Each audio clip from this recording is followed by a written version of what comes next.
আমি 3 বিঘা জায়গা চাষ করছি ফুলকপি ক্ষেত। আমি সোনাবাড়ি ঘাট লস্কর সিড স্টোর কইয়া একটা দোকান আছে, বিসির দোকান। ও দোকান থেকে বিসি আনছি।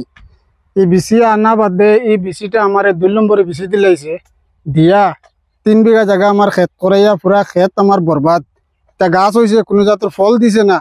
ইলা 2 নম্বরে বিসি আমার দেখনে আর দিয়া আমার এই ভুক্তভোগী বানায় এখানে আমি আর আমার আর একজন ভাইয়ে দুজনে শেয়ারে ক্ষেত করছি। আজকে প্রায় 3 লাখ টাকা আমার লোকসান। 2 মাস থেকে আমার তারা ঘুরাইতরা তো ঘুরাইতরা যে তারা কোম্পানির মানুষ আর আমার যেগো ক্ষতি হয়েছে তারা ক্ষতিপূরণ করে দিব, কিন্তু এখন পর্যন্ত আমার কোনো ক্ষতিপূরণ তারা না করার কারণে আমি আপনারা দ্বারস্থ হয়েছি। আমার আর কোনো উপায় নাই। আমার 2টা পরিবারের প্রায় 14-15 জন সদস্য আমার অগুর উপরে নির্ভর। আমার সারা বছরের ভরণ পোষণ ও ক্ষেতের উপরে। আজ আমার 3 বিঘা জায়গা ক্ষেত যদি নষ্ট হয়ে যায় তা আমার যাইবার আর কোনো জায়গা নাই।